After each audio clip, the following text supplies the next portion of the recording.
Hi, my name's Lauren Stone. I'm currently completing the Operations Manager and ILM Diploma Level 5 with Steadfast training. My trainer is Dave. The date today is the 28th of April 2026. And here is my recorded professional discussion. So I just have a note of the units. So Unit 406, developing your leadership styles. So my preferred leadership style I think is a collaborative. Um it's very collaborative, very supportive, very inclusive, I'd say my leadership style is. So that's where I value working with people, getting new ideas. I always am a firm believer that different perspectives, different ideas always bring new innovative ideas. So I do like to work more in a collaborative leadership kind of way. I think naturally, I gravitate to people and I have the people skills where I like to do that. So yeah, I think naturally I would say I'm more of a collaborative lead. Well, that's my style. It's more of a collaborative, inclusive leadership style. I do think though it is extremely important to know, especially for myself, well how to adapt your leadership style. So for example, so at the time of when I wrote this assignment, it was based off my project that I did in a previous placement where it was very collaborative. We worked together to ensure that the report was accurate. I was working with lots of different stakeholders. I wanted to make sure that the information that was there was what was needed. I was making sure I was speaking to everyone about it.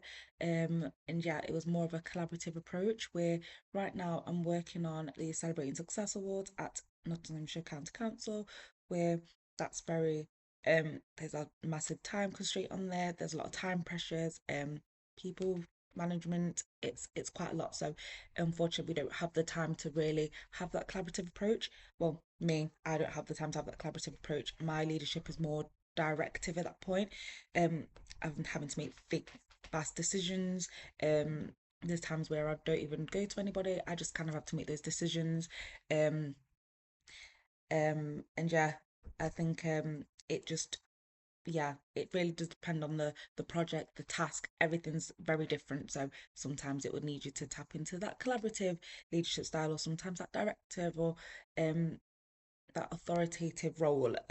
Yeah, it's all very different. So it's really good to ensure that you may know how to adapt to each project. Every project's different and it's really important to have those skills.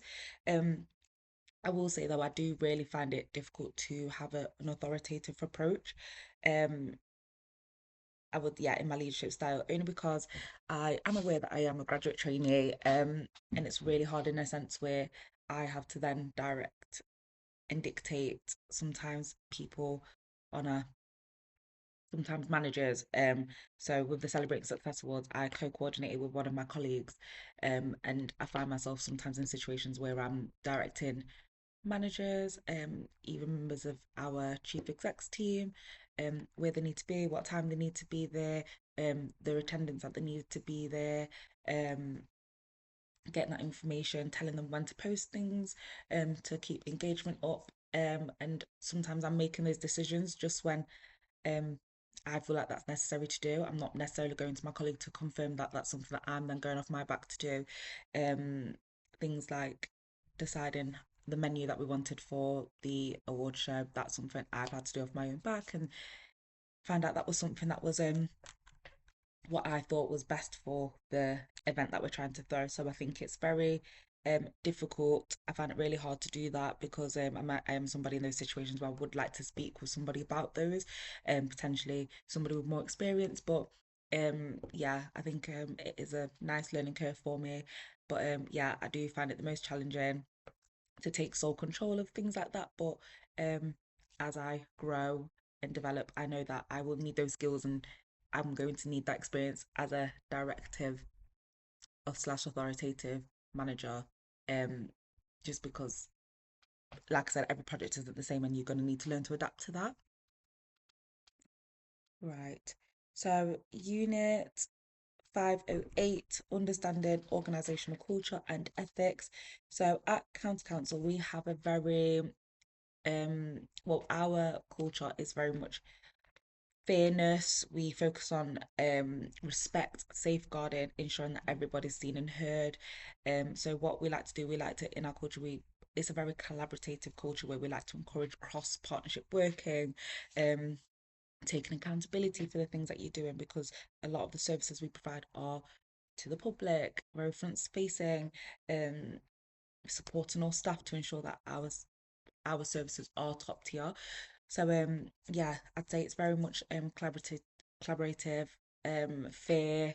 Definitely want everybody to be seen and heard. Very much focused on people well-being.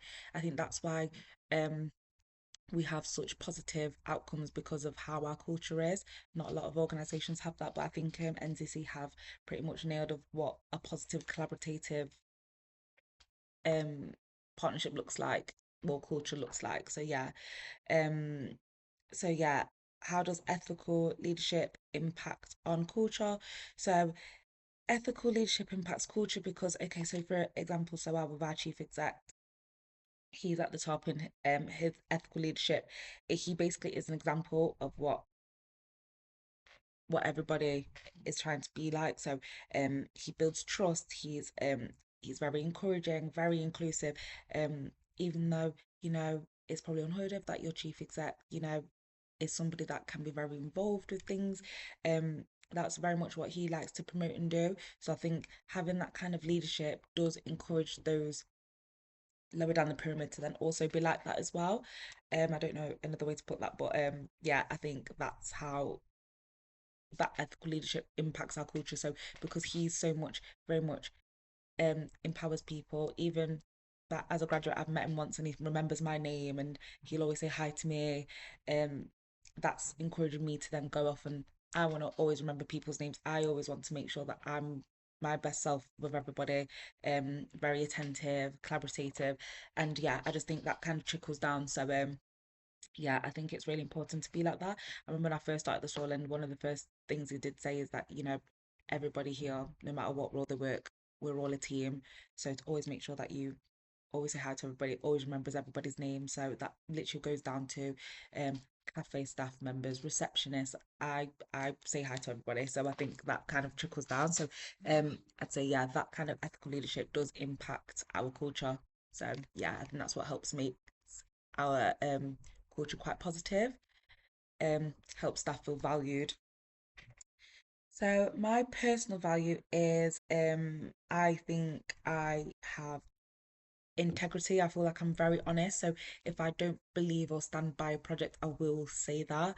And I do like to share my thoughts, how complicated they are to share. I do like to share them. And I do kind of pride myself on that because I do have the confidence where if something doesn't make sense to me, I do like to say that because if that doesn't make sense to me, how's that going to make sense to like-minded people? How are we going to be this inclusive, fair organization if we don't address those situations? So I'd like to see it from that angle.